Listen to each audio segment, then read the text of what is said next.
Welcome back guys to my channel. आज अपन फिर से अपना एक फ़िज़िकल एजुकेशन का नया चैप्टर और टॉपिक स्टार्ट करने वाले हैं। ये जैसे अपन सब्जेक्ट फ़िज़िकल एजुकेशन है अपना, और topic physical education and sports for CWSN के लिए होने वाला है। अब आप लोगों को पहले ये बता दूं मैं कि CWSN ये स्पेशल नीड्स के लिए होता है। जो लोग इंजर्ड हो जाते हैं या फिर उनका कोई हादसा हो जाता है, किसी के पास जैसे पैर नहीं है या फिर किसी के पास जैसे हाथ नहीं है, तो ऐसे लोगों के लिए ये वाले स्पोर्ट्स ऑर्गेनाइज किए जाते हैं। चलो आज पहले कंटेंट देख लो तुम लोग। पहला कंटेंट में मैं आज की 3 मेन चीज़ एक्सप्लेन करूँगा। इसके अलावा 2 पॉइंट है जो मैंने इसमें ऐड आउट नहीं किए क्योंकि काफ़ी ज़्यादा अलग, उसके लिए मैं सोच रहा हूँ कि कैसे आपको इजी वे में वो आपको लेके आऊँ मैं। तो आज का टॉपिक के अंदर मैं एक्सप्लेन आपको ये करने वाला हूँ, organization promoting disability sports special Olympics जिसे अपन बोलते हैं, concept of classification and division in sports and concept of inclusion in sports. ये आज के टॉपिक्स है। स्टार्ट करने से पहले नॉर्मली आप ये जान लो कि भाई difference between disability and disorder होता क्या है। जैसे मीनिंग आप लोग देख पा रहे होंगे, मैं और जूम कर देता हूँ। मीनिंग में इनका डिफरेंस आपको थोड़ा समझ में आ जाएगा। Disability is a disadvantage that restricts the functions और movement of a person. Disability क्या है? डिसेबिलिटी एक नॉर्मल सी भाषा में समझाऊँ तो एक किसी भी चीज़ पे रोक लग जाना, रेस्ट्रिक्शंस लग जाना, यानी रोक लग जाना। जैसे किसी का वॉर के अंदर किसी का पैर चला गया तो ये रेस्ट्रिक्शन लग गया उसके ऊपर। अब वो पैर वाले काम ज़्यादा नहीं कर सकता, वो व्हील चेयर पर बैठेगा। और डिसऑर्डर क्या है? डिसऑर्डर इज़ द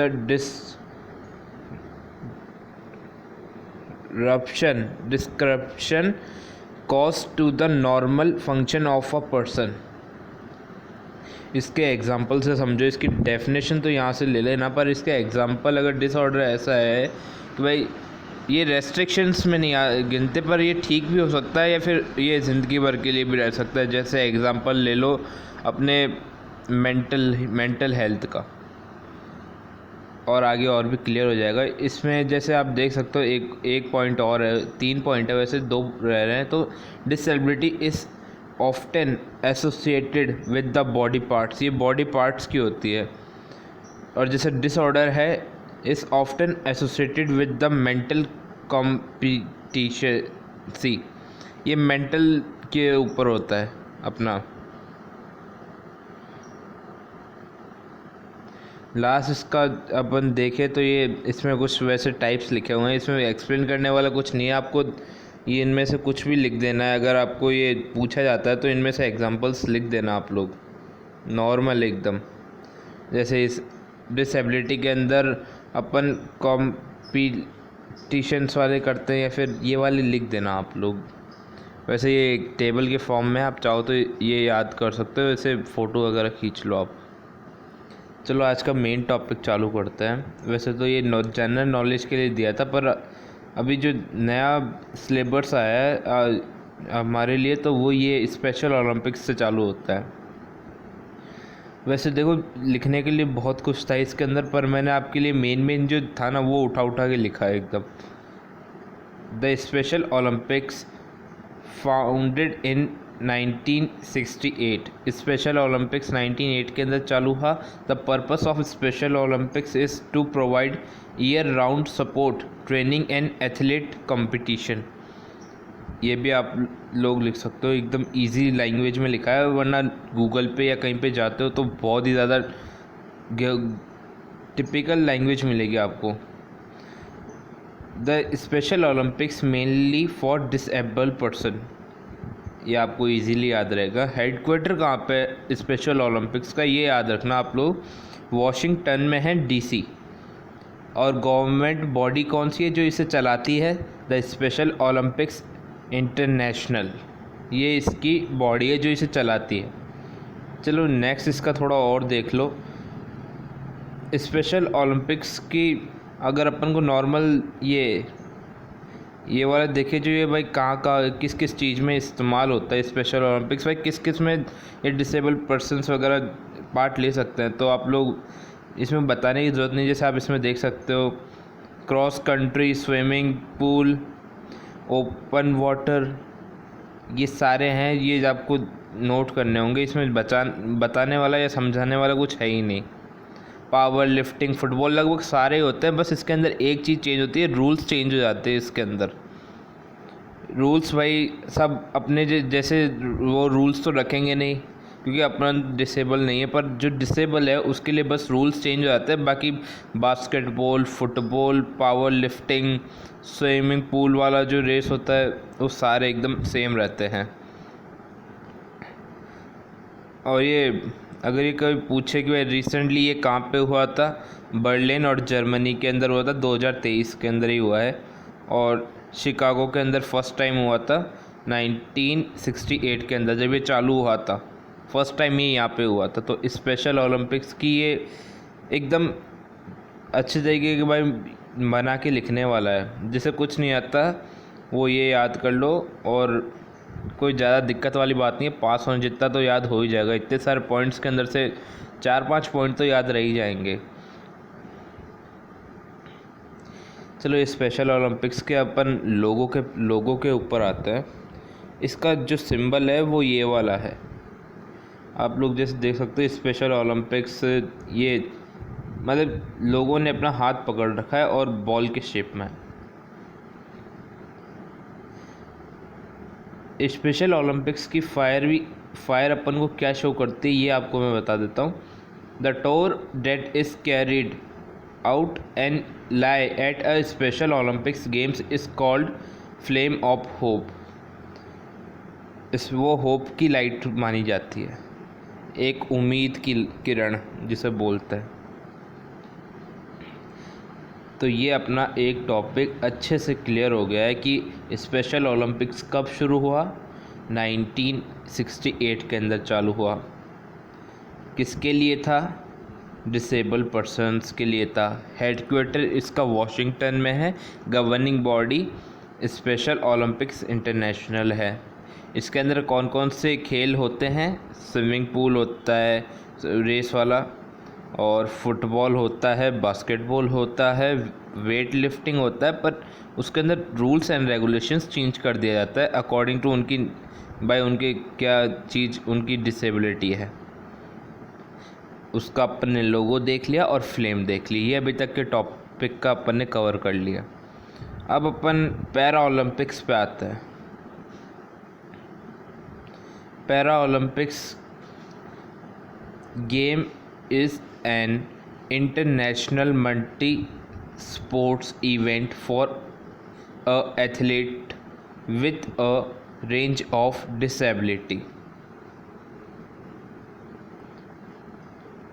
ये मल्टी टास्क में होता है, मतलब बहुत सारे गेम होते हैं इसके अंदर। जैसे मैंने शुरुआत में अपन ने देखा इसके अंदर भी इसी टाइप के गेम्स होते हैं, बस उनके अंदर भी रूल्स एंड रेगुलेशंस चेंज हो जाते हैं। The event take place in every 2 years। ये 2 साल के बाद, हर जगह 2 साल के बाद होता है। मोटो क्या होता है? Spirit in motion. Governing body अपन इसकी देखें तो international para Olympic community.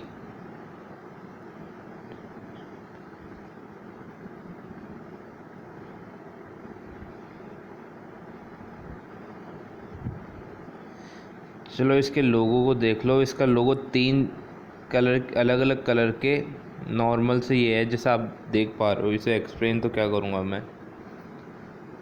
Sports and games ये देख लो, इसमें para swimming, wheelchair, fencing, goalball, ये वाले होते हैं इसके अंदर। वैसे ऊपर वाले भी आप लिख सकते हो।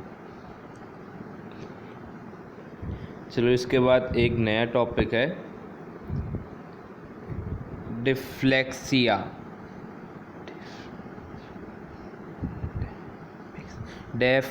डेफा ओलंपिक्स है, सॉरी आपको स्पेलिंग देख लेना, क्योंकि ये थोड़ा हो सकता है मैं स्पेलिंग गलत बोल रहा हूँ और प्रोनाउंसिएशन गलत हो जाए, पर आप लोग ऊपर से देख लेना। तो ये होता क्या है, ये मेनली उन लोगों के लिए होता है जो आँखों से रिलेटेड प्रॉब्लम हो जिसे, या सुनने की प्रॉब्लम हो उसे। इसके आधे वर्ड से सुनो समझ में आ रहा होगा, डेफ वाले लोग। तो एलिजिबल कौन कौन है इसके लिए? Critically to compete at a dyslexia game, the athletes must have a hearing loss of minimum 55 decibels in their beat hearing aid, cochlear implant, etc. are not allowed to use in the competition. अब देखो इतना सारा समझ में नहीं आया ना, मैं आपको नॉर्मल वर्ड में समझाता हूँ भाई। ये जो भी है इसको वो वाले यूज़ करते हैं जिसको कानों में सुनने की प्रॉब्लम हो। कितने? मिनिमम 55 डेसिमल्स होने चाहिए।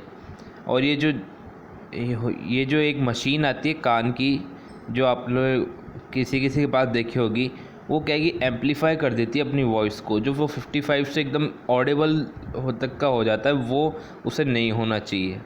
ये इसमें लिखा हुआ है। और आपको इंग्लिश में लिखना हो तो आप इसको या तो रट लो या फिर नॉर्मल सा याद कर लो और अपने वर्ड्स में लिख देना।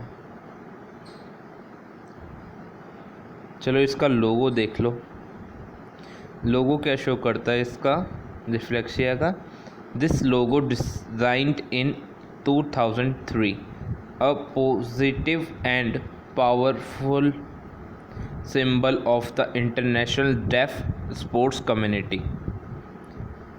ये 2003 के अंदर चालू हुआ। पॉजिटिव पावरफुल सिंबल है किस चीज़ का? इंटरनेशनल डेफ स्पोर्ट्स कम्युनिटी का, जो सुन नहीं सकते उनके लिए ये ऑर्गेनाइज किया जाता है। आप लोगों ऐसे बना सकते हो। कलर नहीं कर पाओ तो नॉर्मल आप पेंसिल से ड्रॉ कर सकते हो, आपको ठीक ठाक इम्प्रेशन रहेगा आपका।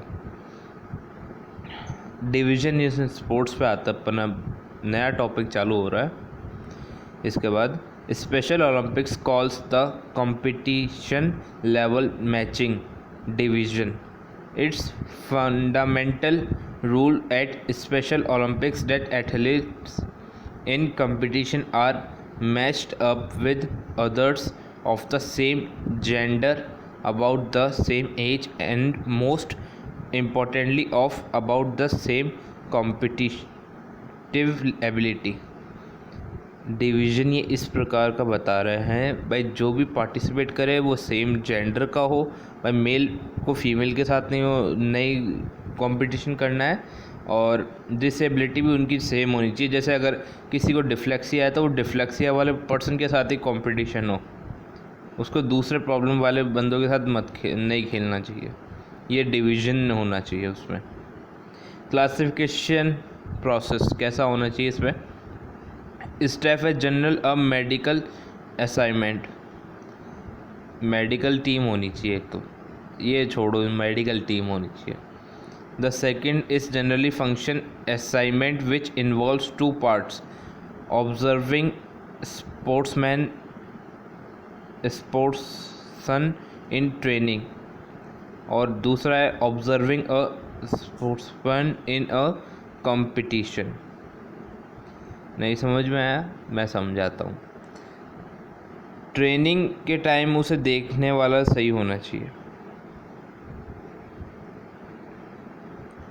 भाई। उसके दो चीज़ बढ़िया होनी चाहिए, एक तो उसे खेलते टाइम, ट्रेनिंग के टाइम उसे अच्छा करना चाहिए, और कंपटीशन के टाइम भी अच्छा करना चाहिए। Making classification community chief classified etcetera. Mainly इसके अंदर है ना, ये कई सारी कम्युनिटीज़ बनानी जानी चाहिए। जैसे कि एक कम्युनिटी मैंने लिख दी है, making classification community chief classifier. और भी इसमें कम्युनिटीज़ होनी चाहिए ताकि वो प्रॉपरली इवेंट अच्छे से हो सके। एलिजिबल इम्पायरमेंट्स,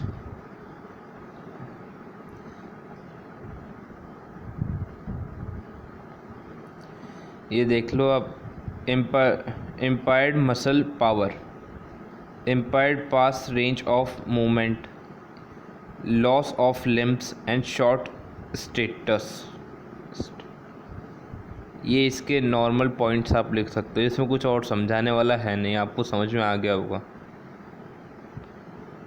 प्रोसेस ऑफ डिवीजन, ये वैसे एक टेबल है जो आप 3 में देख सकते हो। एक तो एज जिसके अंदर मैटर करती है, एज आपको डिवीजन को किस हिसाब से देखना है, एज के हिसाब से देखना है, टीम के अंदर है या इंडिविजुअल के ऊपर है, ये भी आपको देखना चाहिए।